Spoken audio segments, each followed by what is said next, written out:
Good evening, everyone. I want to welcome everyone to our Citizen Advisory Meeting.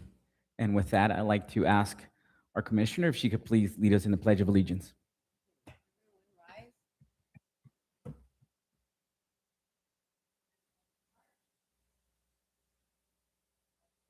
Allegiance to the flag of the United States of America and to the republic for which it stands, one nation, under God, indivisible, with liberty and justice for all.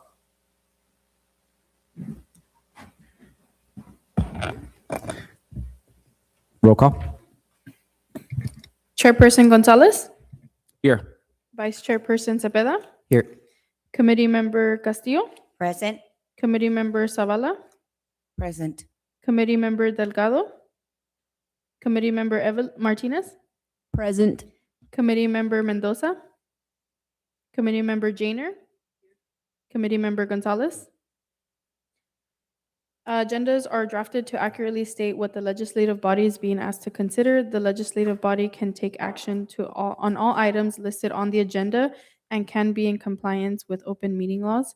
Under the Brown Act, no action may be taken on a matter unless it is listed on the agenda or unless certain emergency or special circumstances exist. The governing body may direct staff to investigate and/or schedule certain matters for consideration at a future meeting. Meeting of compensation disclosure. Pursuant to Government Code Section 54952.3, disclosure of compensation for meeting attendance by the Citizen Advisory Committee is $25 per meeting. Open session items. For item number 1, we will review the fiscal year 2025 to 2026 Community Development Block Grant funding.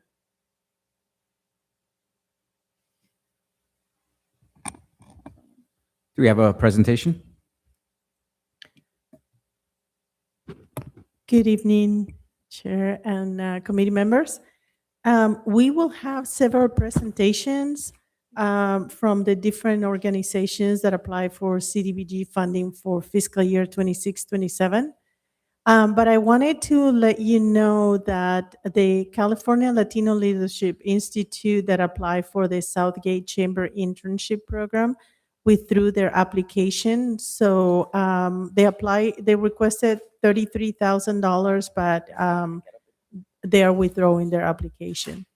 And with that, we're going to have the first presentation for the Family Violence Prevention Program managed by the City of Southgate Police Department.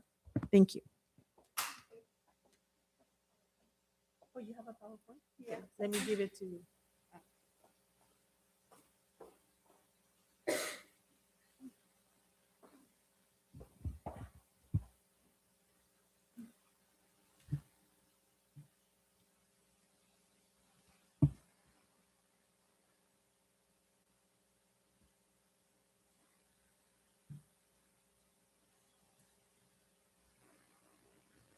Thank you. Good evening, Chair, Vice Chair, and committee members. My name is Laura Maldonado. I believe I presented in front of you for a number of years now, and it's a pleasure to be here again. I've been the program coordinator for our domestic violence program for the past 18 years, and we've been getting funding from CDBG that entire time, so thank you for that. The next one. I wanted to start by talking a little bit about the program. The domestic violence program is a component of our Southgate Police Department. Even though the program has been around for over 25 years, it's always surprising to hear people say, like, I didn't know the program even existed here. And I always tell them that's a good thing because you weren't looking for it. But if anybody Googles domestic violence in Southgate, if they're looking for resources, our program is the first one to come out. And we're also part of the National Domestic Violence Hotline, and we get referrals from them too. Approximately 80% of the victims that we serve in our program are victims of domestic violence, and the other 20% are victims of other crimes like assaults and child abuse. In Southgate, statistically speaking, domestic violence is still a problem here in Southgate and throughout the community. In Southgate, we generate approximately 300 reports of domestic violence within our city, and FBI statistics estimate that for every report that is generated, 4 other incidents of domestic violence go unreported. For, yeah, for our program, victims don't have to have a police report. So we see people that are maybe just kind of testing the waters to see what the options are. So when they come in, they don't have to meet like the police report, immigration status. They come in and we provide the free service for them and give them an orientation about what's available to them. So the way that we get referrals and intakes, our program is very small, but as small as it is, consistently over the last 5 years, we service about 250 to 300 people a year. And that's different individuals that come in for anything from a one-time service to people that come to our support groups on a more consistent basis, or people that we meet at the courthouse and we provide a service there. Of those 300 police reports that I mentioned that we generate here in the city, in our program, we make contact with every single victim that comes through our station. So I get a copy of that police report and I place a call to that victim and inform them of the services available. And then at that point, it's up to them if they want to come in and do like a intake or assessment, or if they're just not ready for services. A big bulk of our referrals also come through just word of mouth. We do a lot of presentations in the community, at the schools, PTA, the WIC office. They have our business card, and we get a lot of referrals that come in from our community partners. And there's no police report needed, so I already said that. Thank you. So the services that we provide, even though we're a small program, we do a lot of services, but on a smaller scale. We facilitate 2 support groups per week on Mondays and Thursday mornings. We provide case management services, which means that people who may not know what's available in the community come in, we sit with them, and we tell them about the different resources in the community, anything from like food banks to shelter placements, to assistance with like IEPs for their children, stuff like that. We also provide individual counseling for some victims who, for whatever reason, just don't qualify for other services in the community. We do provide individual counseling, and that's once a week. On an emergency basis, we provide shelter placement, relocation, motel stays for victims where it's an emergency. We do a little bit of restraining order assistance, court accompaniment for civil cases like divorce, custody, restraining orders, but also for the criminal cases when there's like a preliminary hearing or if it's a jury trial. And aside from that, we try to stay active in the community. So anything, if a school reaches out to us and they want a presentation, we'll go out and do that. Women's Month is coming up, so we'll reach out to like the women's groups and do presentations for them. Mostly here in Southgate, but we do go outside of our community into like Huntington Park and Downey and our surrounding cities. So our CDBG funding varies a little bit every year, but for the bulk of the funding that we receive from CDBG, we use it to contract with a part-time master level therapist who specializes in children's counseling and has a history of training in domestic violence. She's been with us since 2013. At this point, she knows the program. She's part of our program. So depending on how much funding we get, then we base her hours based on that funding. The biggest bulk of what she does would be our support groups. So usually we co-facilitate those support groups, but because we do have a lot going on in our program, if there's a day where like if I need to be in court, I like the fact that I don't have to cancel the support group because I know that she can take it on. So that's been like super convenient and reliable. She had just to kind of give you a little idea of how much she means to our program, in October, November, December of last year, she was dealing with a family illness. So she missed a lot of days with our program. And in those months, I had to cancel 4 support groups because I had to be either at a presentation or at the courthouse. So it's amazing to have her there to be able to fall back and support on those support groups. In closing, I just want to thank you again for always supporting our program. I know that for CDBG and the audits that we have, it's really important to meet our numbers, to do our reporting accordingly to CDBG and HUD. And we always take pride in submitting our reports in a timely manner. We always reach our number of clients projected for the year. And we always spend all the money that you give us. So we never leave anything on the table. And with that, again, I thank you. And if there's any questions, I'll be happy to take them.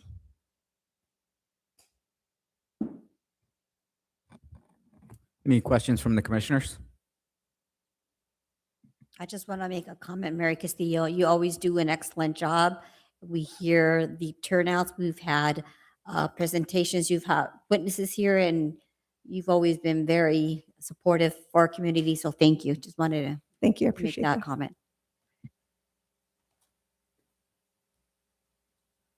I second that. I also want to applaud you for the work that you do. And again, you put every penny to use. It's for a great cost. And again, you did a great job presenting Thank you so much. tonight. Thank Good you. evening.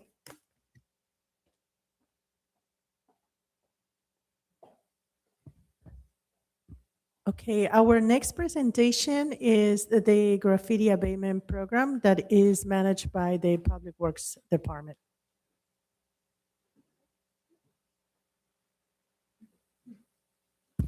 Good evening, Chair and committee members.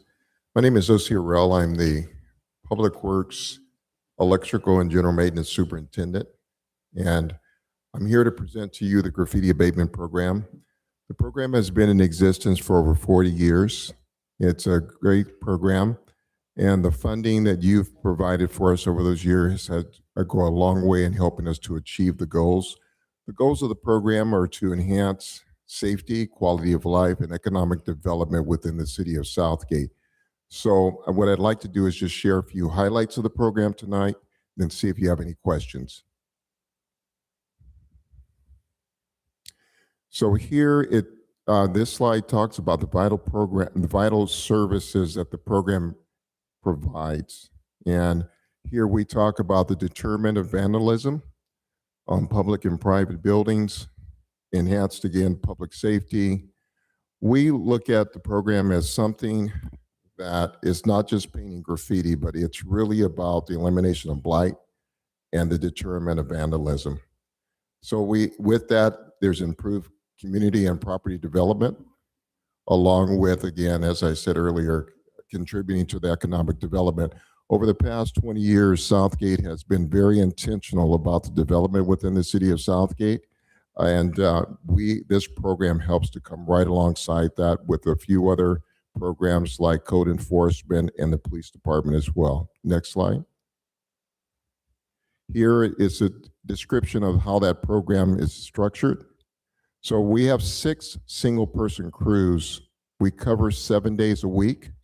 It's broken down into 2 full-time workers and 1 full-time worker during the week and 1 full-time worker on the weekend. Along with that, we have 4 hourly program members.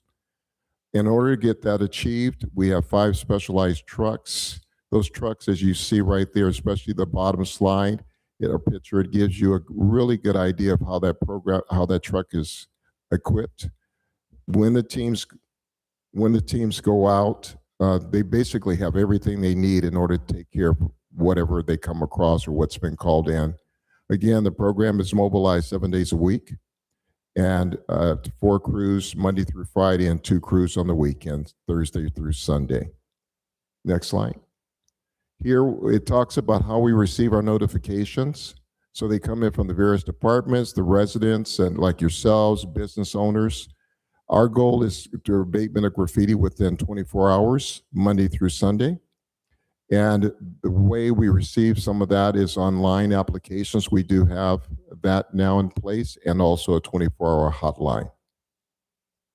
What's to the right of that notification is one of our work orders. So we do have a work order system that the team works with. They have that application on their phones. Next slide. This is just a snapshot of some of the standard colors we use. There is some color matching depending on what it is, but these are the standard colors otherwise that we use out in the field. Next slide. Here are just some pictures of some of the challenges that our team comes across. And these are unfortunately indicative of what our team does encounter throughout the week or on a monthly basis. It just depends on what's happening out in the field as far as gangs or tagging, but these are some of the highlights of some of the more challenging removals that my team is involved in. Next slide.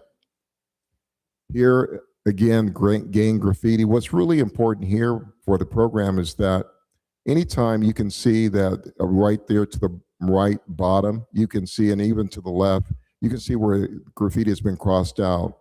When graffiti is left up for any amount of time, this is what happens. Gangs come right back in and right over one another. So what our program looks to do is to remove that within 24 hours and to discourage it as much as we can. Next slide. Here's tagging crews. So tagging crews, of course, different from gang graffiti. They're out to do just what you see, kind of put their mark out there as, I guess, graffiti artists, or just something to advertise what they do. But again, if you leave this up, it encourages more of this type of tagging to go on. So the team really looks to provide what we do on both gang and tagging. We provide that to the police department, especially anything that we see trending. And the police department, they also have information on various taggers and gangs, and we'll look into the issues. Next slide. Here, the riverbed, what's important here is we try to enhance the quality of life and safety. If you're out jogging or riding a bike along a riverbed and this is all you see, it can be a little bit unnerving. So at least in the city of Southgate, along the areas that we patrol, we try to ensure that these type of things are taken care of. So when you're here in Southgate going through, you feel much, much safer than maybe in another area. Next slide. Parks.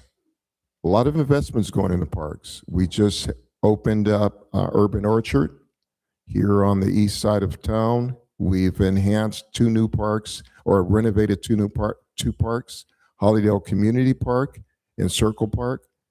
Without the graffiti abatement program, these are not pictures that we're just sharing with you. These are pictures of graffiti out there that we're facing on a daily basis at our parks.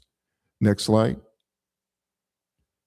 Again, playgrounds, we have 9 now with the new park. These are, again, some of the areas that, we have our children here coming up. Again, we want them to participate in being able to come to the parks and feel safe, just not worry about what's going on as far as gangs or anything like that, but come out and have a good time. So our teams are very focused on getting this type of graffiti removed quickly.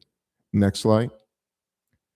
Some of what we do, so we basically use 3 methods of removal. So we have hydroblasting here. That's hot water pressure to remove it from the various areas like you see here. So whether it's sidewalks, street signs, or such.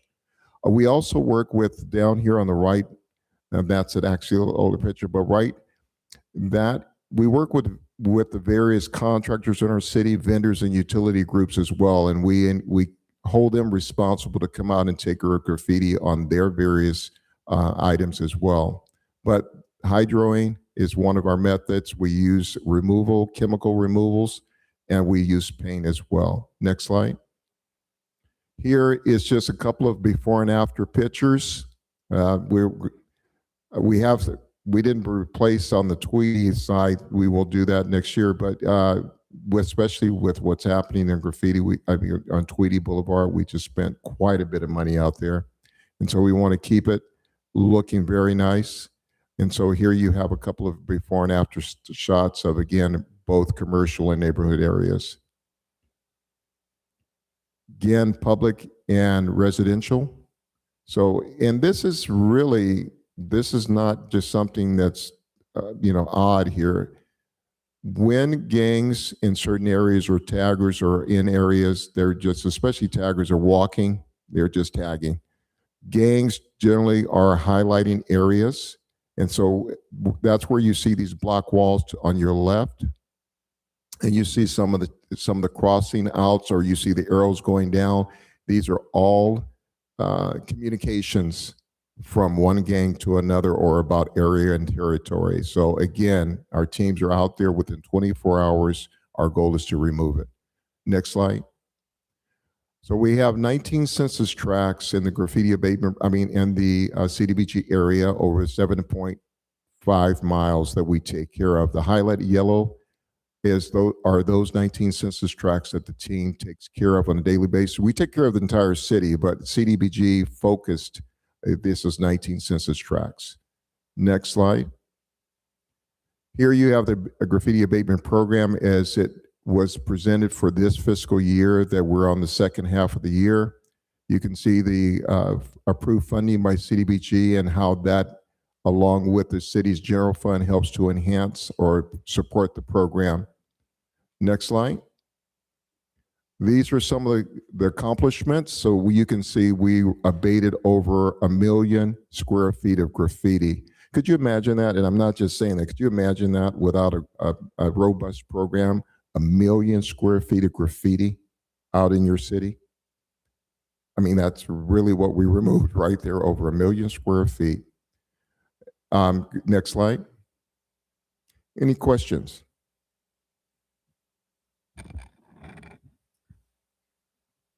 For the full-time workers that work for the graffiti program, do they specifically only do graffiti for their salary, and that's just completely under this program? Yes, so the 2 full-time are strictly assigned to the graffiti abatement program.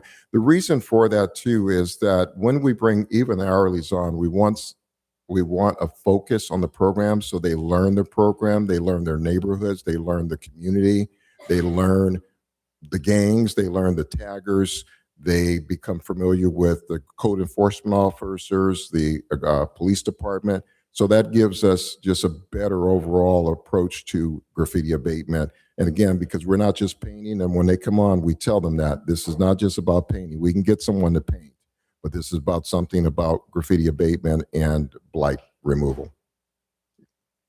Follow-up question. So if you say that they get their calls through referrals, people making them online or however it might be, if there are no referrals coming in at the moment, do they go out and scope the neighborhood, or do they maybe wait to hear where to go for work? Well, that's a great question. No, along with the calls, the teams, the city is set up in sectors, and the teams are assigned those sectors, so they know they have the routes that they do daily. They also know where their hotspots are. They know where to look. They know how to respond. So they're out and about in their sectors based upon those assignments. And we also do not only in that type of, but we also have special assignments within their sectors. So they may run the majors like Firestone, Long Beach, Tweedy, and just check that. So they're always moving throughout their sectors. And one last question that might not be too graffiti related, but I know that since they have the equipment that have hydroblasters and associated equipment, some of the things that I've noticed, just like off comment, is sometimes like the Southgate Park playground is really dirty. And if they have some downtime eventually, I don't know if that's a decision that has to be here or with the actual city council, if it can be used to power wash the playground, because sometimes there might be graffiti there and they'll just clean the graffiti. So that part of the playground is clean, but the rest of the play area remains dirty, just grime and stuff like that. No, it's a great point. Parks and the Parks Department and Public Works work together. So like in the case of what you're saying, generally the parks, they have a hydroblaster. They brought a nice unit, and generally they're the ones that wash down the playground equipment, but the team can as well. But generally that part of it is assigned to the Parks Department. Thank you for the clarification. You're very welcome. Any other questions? Well, again, we'd like to thank you again for your continued support, and I really do mean that. Again, it's the CDBG funding that comes along with the general funding that provides us what we need to get it done. And feel free anytime that you have any questions or you have a request or anything, you can call our office, or again, the 24-hour hotline, or now the online application as well. Thank you so much. So, hold on, I Yeah. do have a couple yeah. of questions. Mhm. Go ahead. Go ahead. Yes. Oh, you were, You have a question? Go ahead. Is there any person that's that works with the schools to help prevention, like talk to the students, start them young in elementary, and tell them the importance of not doing graffiti as they grow older, how they're destroying their community. And the funds are going to painting over the destruction that they've done. Is there anyone in your department that's willing to do that? Talk to or work with LA Unified to bring that up in part of their curriculum. You know, not just a one-day thing, but if do it on a weekly basis, monthly basis, or something, so that it's embedded in the students' brains and hearts that they're destroying their own community. So, is there anyone in your department that's willing to reach out to someone in the schools or the district? Oh, absolutely. prevention. Now, our normal outreach, even though we've gone into the schools at time, we just completed a school program on the west side here about 3 weeks ago, where the Public Works Department went in and the graffiti was represented. We had our truck there, and our team was there to talk about graffiti with the children. It's an elementary school. But also we utilize Earth Day is coming up. So we will be posted at Earth Day, and part of the program is that we take from elementary to high school children out with adults who like to volunteer. We take them down to certain areas, and they get a chance to abate the graffiti. They get a chance to see what we see and to ask questions. So no, we definitely want the community, and especially the younger people generation growing up, to understand what the impact really is and what it takes to remove that graffiti. And rather than putting on graffiti, but really educating them in a way that can talk one another and hopefully keep them, as you said, from even starting. Right. Absolutely. Thank you. You're very welcome. Last week, last time that we met, we were talking, some of the members here were talking about doing like a citywide competition. So somebody brings in their ideas to paint over these walls and do some murals. And, a lot of places that have murals, a lot of cities that have murals, people that do graffiti respect them, and I was wondering if maybe in your department also they can bring up something like that, so that we can beautify our city in that way and save money along the way. Well, absolutely. And again, if there's something that you'd like to have us entertain, please feel free to give us a call, give our office a call. But yeah, absolutely, everything you've spoken about, we've done at some given time, and it's changed and evolved over time. So from going into the schools to Earth Day to other programs like the street fair normally, or Family Day in the Park, normally we're represented there. And again, passing out information, flyers, giving an opportunity for children to come along, talk to us. And generally a couple of our team members are there to talk about the program in general. Yeah, because I see a lot of boxes around, the city and other cities as well that has caught on to that idea of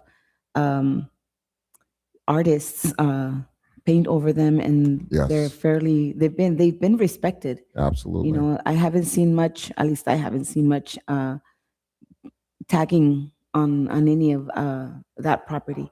So if we go ahead and do something like that's friendly, a mural that's friendly or accepted by the community, just for us to do that and kind of avoid Yeah. avoid the graffiti Right. across the city and other cities too as well.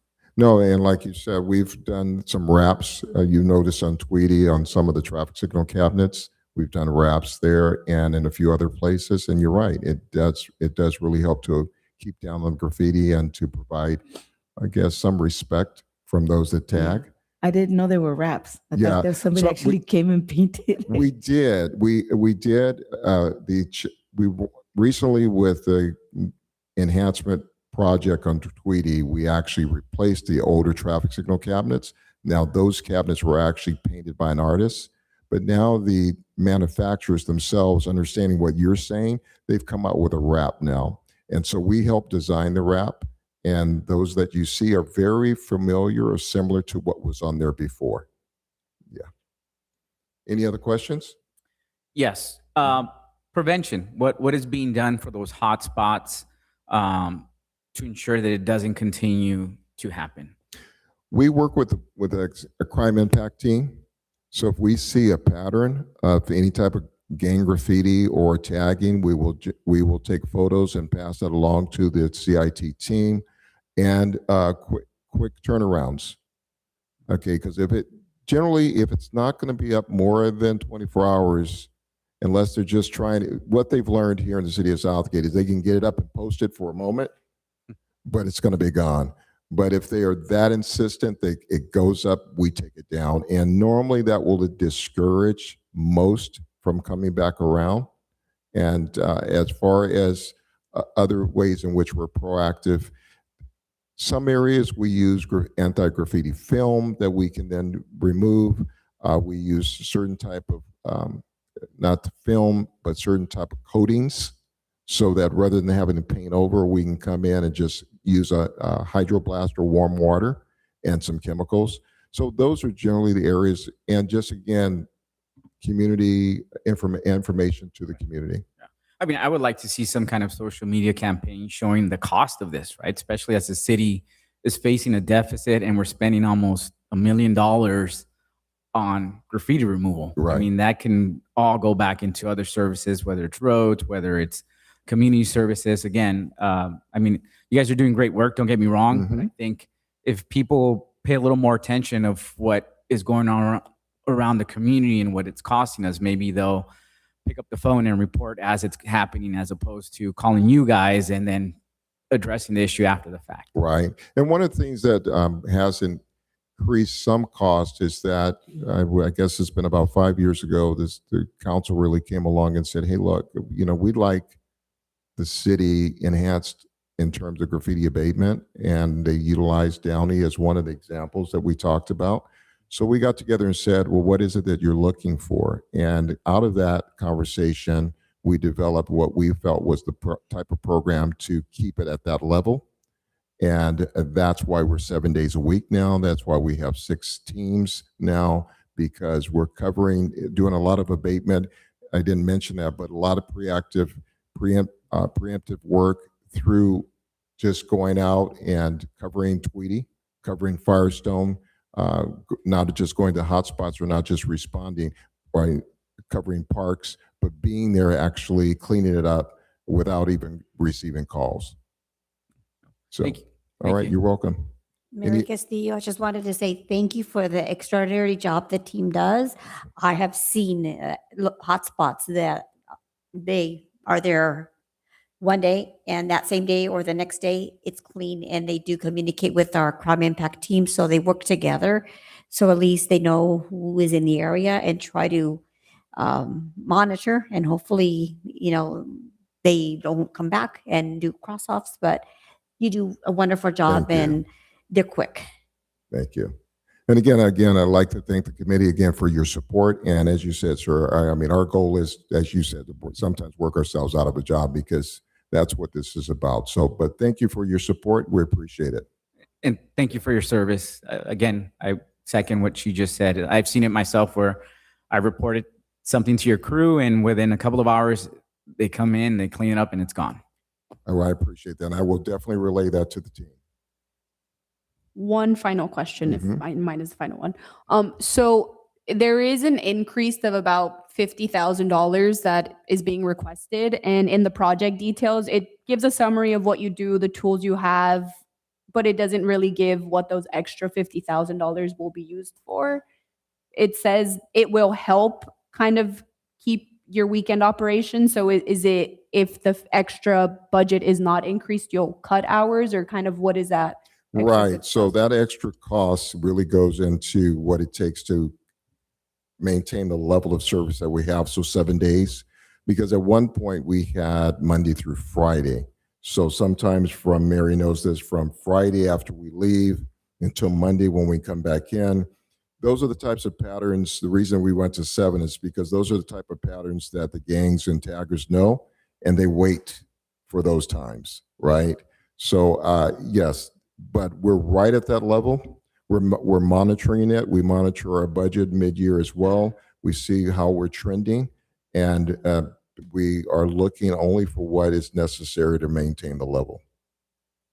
So just to kind of be like more specific, what does that Mhm. mean? More paint to maintain it, but I'm not saying that like $50,000 is not anything, but that would be for more paint, more hours. I feel More hours, and we're maintaining. Paint has the materials have increased as well. That cost has typically been absorbed on the general fund side. What we're looking at is the enhanced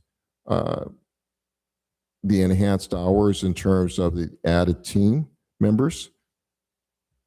Also, thank you. you're welcome. Any other questions? Well, one comment to that. Mhm. I think you requested 140 last year, Yes, but we were only able to provide you with 94. that's right. And I believe you, when you said 50, you were talking about that difference, that variance?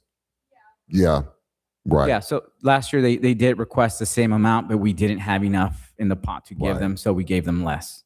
That's right. And then generally that's been picked up on the general fund side. Any other questions? Well, thank you for allowing me to present tonight. I thank you. Thank you. Okay, the next group that will be doing a presentation is the Southgate Police Explorers.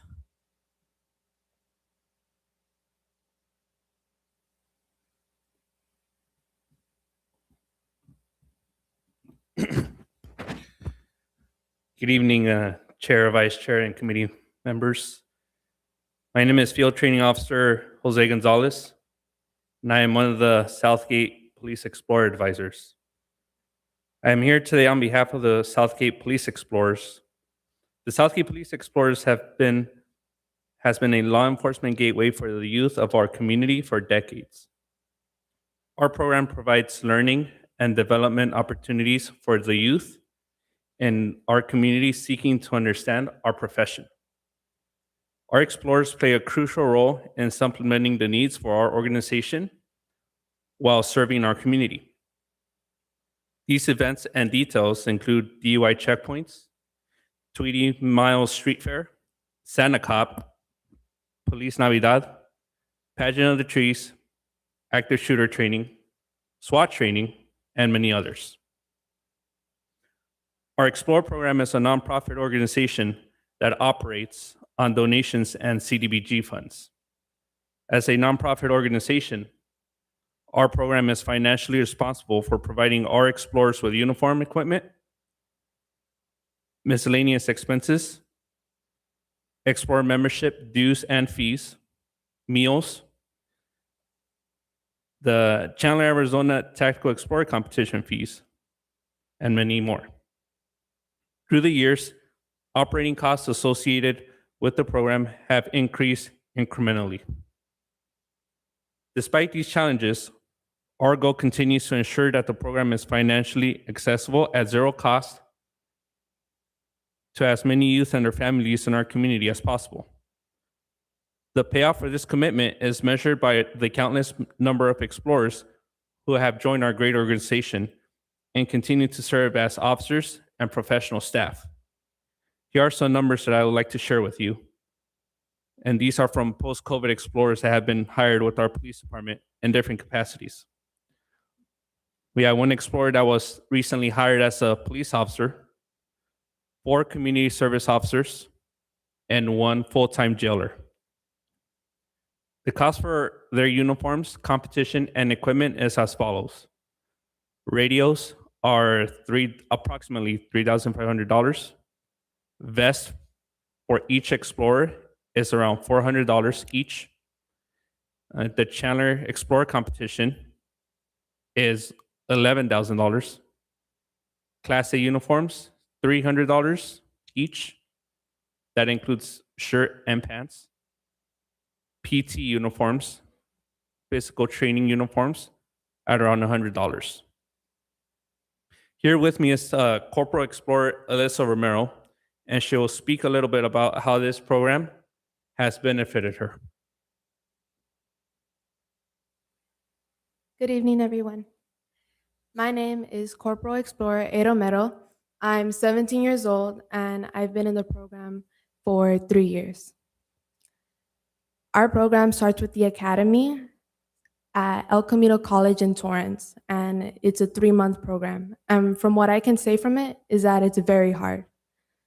We had to sacrifice our Saturdays to wake up at 6 a.m. in the morning, to willingly get yelled at, screamed at, to be pushed through mentally, physically, and it didn't get easier throughout the weeks.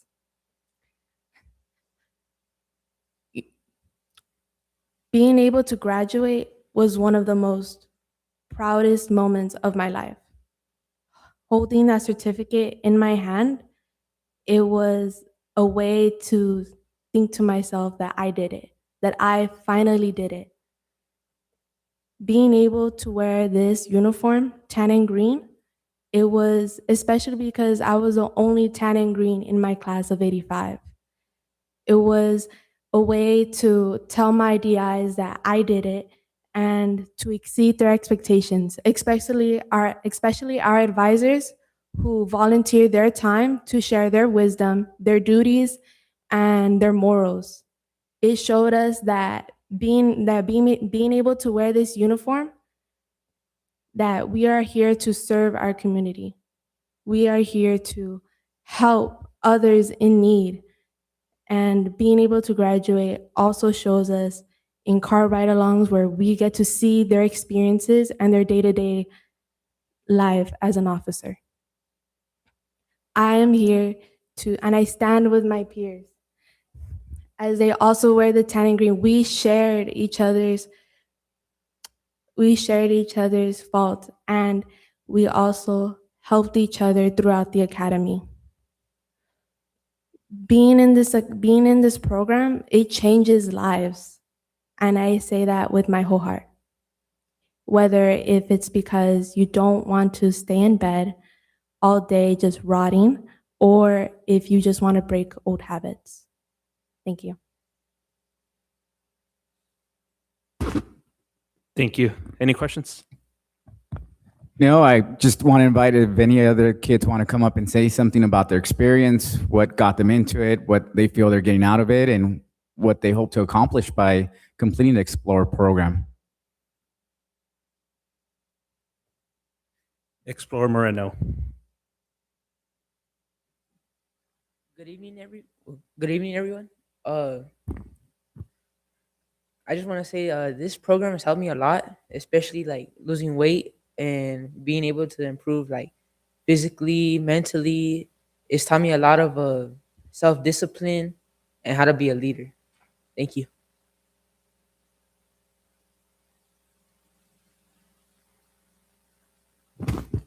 Any questions?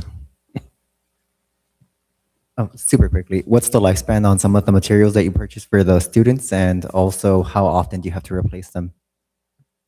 So it just goes by use basis. A lot of our stuff is manufactured to last for a while.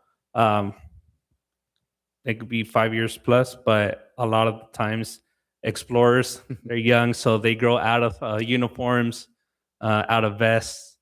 And so there's times, or more often than not, that we had to help them replace their uniforms and materials in order for them to fit in it, only because they're growing. Thank you. Thank you for your service, and thank you for the youth for the work that you're doing and supporting the local community. So I admire the work that you're doing. Again, it takes a lot at your age to want to get up and have someone scream at you. And again, but just know that everything that you're working on now is going to pay off. Good job, everyone. Thank you. Thank you.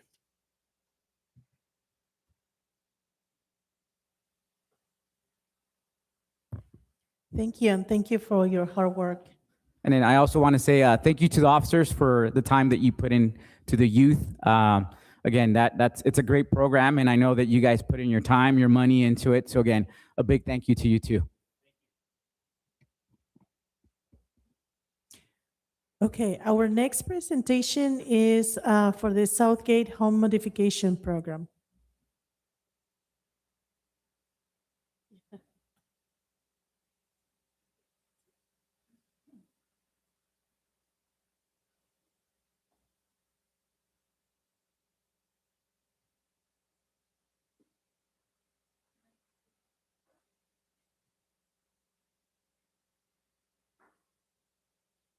Tough act to follow. Good evening, Chair, council members. My name is Ana Ramirez. I am the Assistive Technology Facilitator for Southern California Rehabilitation Services. As a nonprofit organization, we assist the disability community by providing free services in the areas of benefits, personal assistance services, housing, peer support, and assistive technology, AT. In front of you, you have folders which include an overview of our organization, our services, some of the programs that we offer. And in the back, you will find the official flyer for the home modification program. Through our AT department and the City of Southgate's home modification program, we offer the opportunity to eligible Southgate residents with disabilities to obtain minor home modifications and durable medical equipment. The program helps participants to improve limited mobility, to enhance self-care, and to increase independence at home and in their communities. In this fiscal year 2025-26, the home modification program has distributed 1 lift chair, 2 rollators, 1 adjustable bed, 1 manual wheelchair, 2 shower chairs, 1 portable commode, 1 power wheelchair, 2 grab bars. Equipment which has helped to better the quality of life of these individuals in need. With that said, we'd like to thank the City of Southgate for their continued support to the disability community. We also look forward to serving its residents for many more years to come. Thank you. Any questions?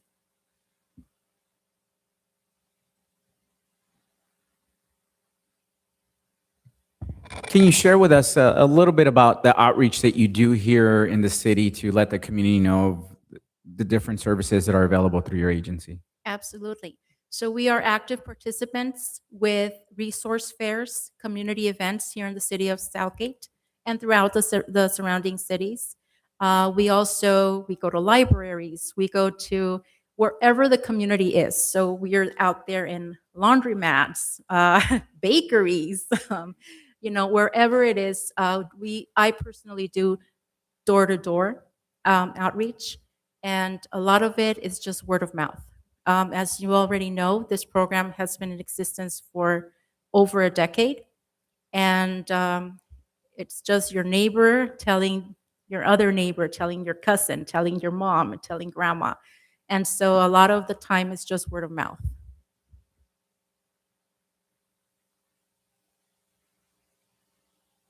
Any other questions? Thank you. Thank you. Have a good evening. You too.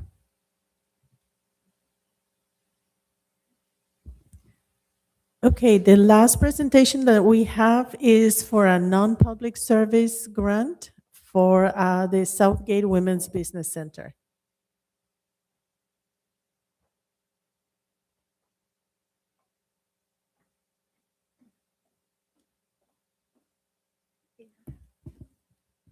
Good evening, Chair, Vice Chair, and members. My name is Ana Elisa Raraz, and I'm the Director of the Southgate Chamber of Commerce. I am here today. There's a small amount of funding that we're requesting from you to support our entrepreneur women and create workshops for women in our community. This is our second round. We did some programs with some women this past few months, and I can proudly say that out of that, we've been able to encourage 4 women to open their brick and mortars here in Southgate. Either if it's a bakery, a dental shop, a small mini market, and the other one is still in process. So we're just excited to be able to be that resource for them, create workshops for them, create that liaison between our Chamber of Commerce and business licensing here in the city of Southgate. So our goal is just to teach these women entrepreneurs, maybe they already have a current job 9 to 5, but now they want to explore being a business owner in Southgate. What I also love about this experience and program is a lot of these business owners actually live in Southgate. So we make it a win-win for our community and our economic growth here in our city. We do a lot of promoting within our local events here in the community that we have, business expos, career expos. We'll be doing a men's wellness event very soon, but although it's men's wellness, guess who brings them along? It's the women. So, we're always excited to encourage these type of events. Again, I mentioned it's a small amount that we're asking, and ideally what it is going to be used for is for staff purposes. We will be hiring a part-time employee to support us with these efforts. Okay. Any questions? Thank you for your time. Oh, yeah. I have a question. About how many women were helped last year? So we didn't run the program for the full last year, just a few months, maybe 8 months or so. So again, successful events, successful stories to tell, I have 4. 4. And then overall women attended, about 12 women. Mhm. Okay, and currently you have any pending? One pending. One pending. Yes. Mhm. Yeah. Okay. Thank you. Thank you.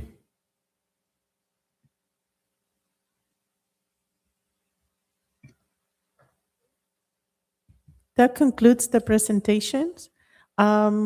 It's up to the committee to have a discussion in regards to the allocations or recommendations, or if you want to have another meeting to make the recommendations, you can let us know as well. Do we have to open it up to public comment before we have the discussion yeah. around? Okay, so with that, public comment? Or let's officially open it up for public comment. Yeah, Commissioners, I was a bit confused as to what this pool of money could be used, and I was going to advocate for you to pour as much as you can into these Southgate's a home revitalization program. There's a word that's lost in our proceedings here at Southgate City Hall, and that is prosperity. No one is thinking about the prosperity of our residents, and how about giving back to our residents with this home revitalization program. Regarding this pool of money, the graffiti abatement, I want to support that and endorse that, and instruct the commissioners to please proceed with the sum that they're requesting. I'll end with that.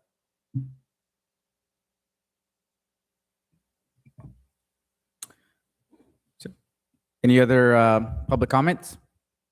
So with that, I'd like to open up the floor to discussing. So total requested is 238,000. However, we have 165,000 that's available for us to recommend to City Council for. So with that, I'd like to get feedback from everyone as far as, I don't know if you want to go just each line item, how much is requested and how much we should give them. Again, I'm open to. Number 1, did I hear right that they withdrew their application? Correct. So the first So one, you have 33 off. Okay. California Latino Leadership Institute removed their request for 33,000.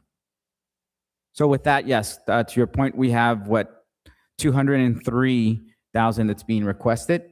But again, only available, we only have 165.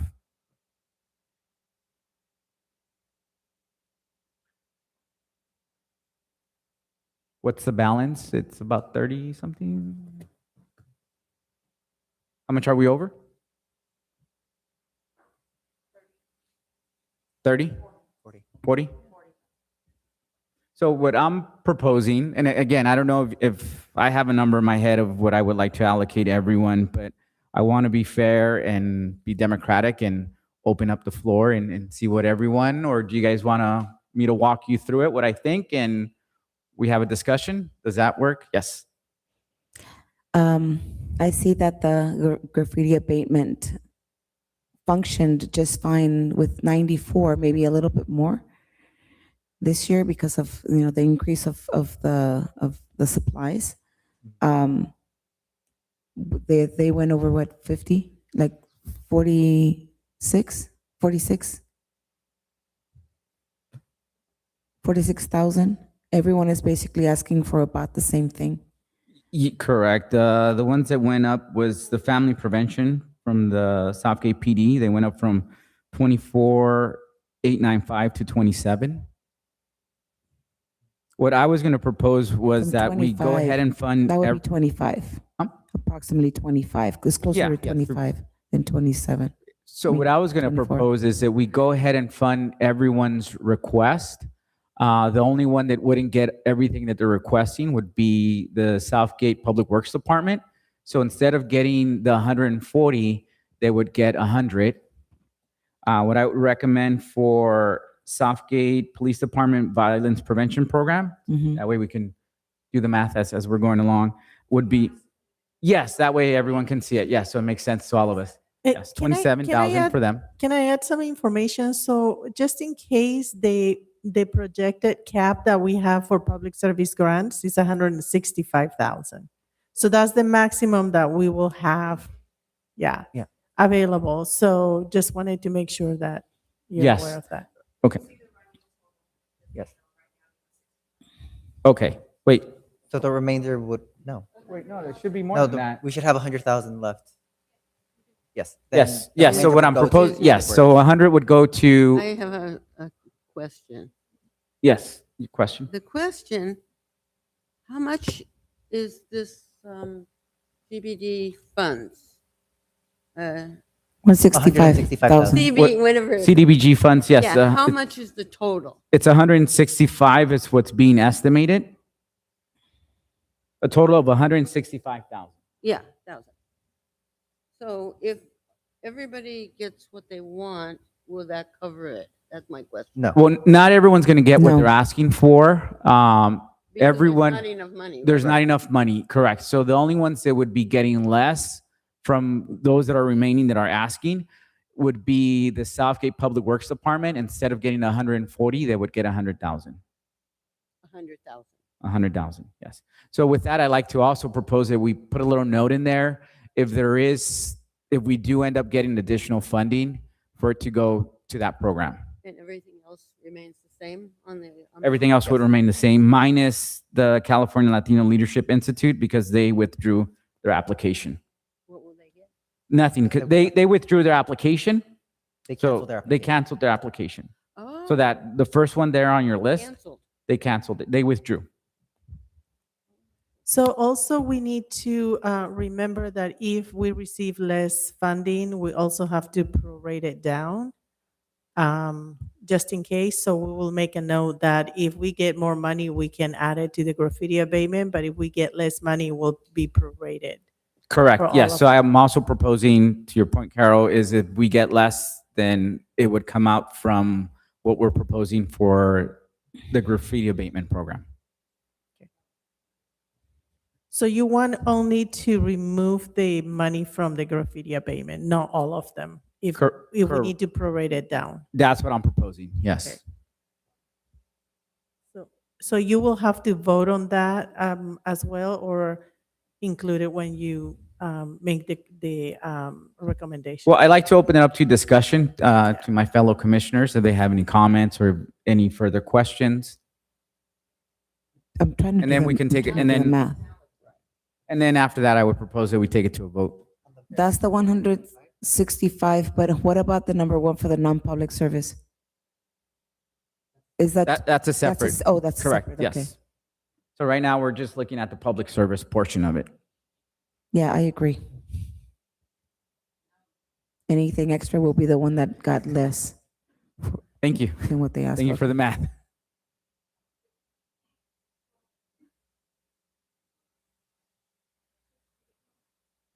Do you guys want to carry one motion for everything together or two separate motions? For the public service and the non-public? We can, I mean, what do you recommend? What's easier? Is if we do it all in one? Does it matter? It doesn't matter. Can you add on the notes that also if we receive less funding, it will be also reduced from graffiti abatement? Go ahead. Can you turn on your mic and? Okay. The $165,000 up there, doesn't include the 12,000 for Mm, the Southgate. That's a separate pocket of money. But there's a different money going for Yes, that? correct. Not the same money? No, it's not the same money. Okay. Correct. Okay. I want to be. So with that, for the Southgate Women's Business Center or the chamber, that one I propose, since the funding is available, to go ahead and fund it at the $12,000 that they're requesting. Anthony Cepeda, I'll second that motion. So I think with that, if there's no further questions, I'd like to move to vote on the two items together. Is there a motion Mary Castillo, I make a motion to accept as is, or as proposed? as proposed. Okay. Can someone carry? I'm just Second. waiting, like if anyone has a question. If not, then I'll second that motion. Anthony Cepeda. Was there a recommendation for the Southgate Women's Business Center? Yes, so go ahead and fund it at 12,000, at 12,000. what they requested.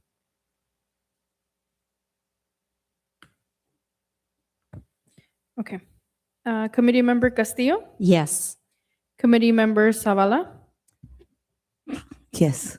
Committee Member Martinez, Yes. Committee Member Janer, Yes. Vice Chairperson Cepeda, Yes. Chairperson Gonzalez. Yes. Motion passes.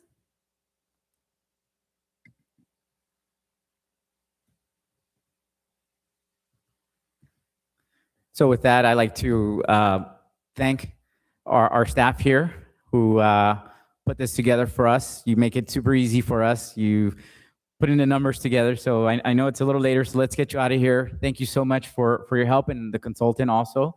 And with that, I'd like to call our meeting to a close. Oh, So we should open for Oh, public comment. with that, one more time, let's open it up for comment, public comment. Yeah, thank you for that.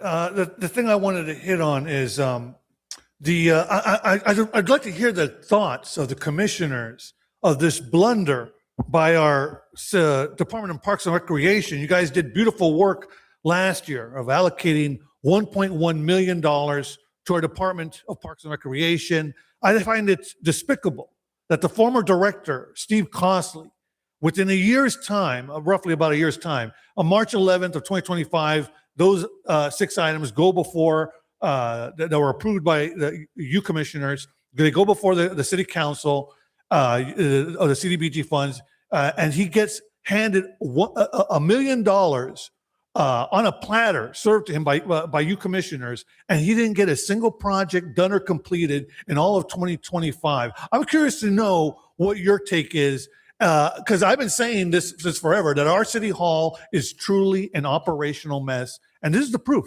Here's the evidence. The last city council meeting, one project made its way onto the agenda, and that was the scoreboard that's going to go inside the swim building. And Ms. Lanou, I asked her, so what is the time, and when are we going to get the shade structures? When are we going to get the rubberized surface for the children's playground at Holidale Regional Park, the big one off of the LA River? And she's estimating around April. So maybe if we're lucky by July, those other 2 projects will be completed. The other thing I want to hit on is Downey had, they had their city council meeting yesterday as well, but their previous city council meeting, I sent you guys the link of what they did with their CDBG funds. So they poured over $300,000 in unspent annual action plans. They combined it and redirected it towards this upcoming fiscal year, over $300,000 into their home revitalization program. So they're giving money to their residents to fix their homes and investing in their prosperity. And going forward, commissioners, I ask you to keep us in mind. Think about the residents, and because that's something I think is lost. The people, and no one really here is fighting on behalf of the residents. And I hope you folks in future years will keep us in mind. I'll end with that. So with that, I'd like to call the meeting to order, or not order, sorry, what? Any staff or committee comments? Any other comments before we close? Thank you all for making it out here and allowing us to have a quorum. I appreciate it. Thank you, everyone.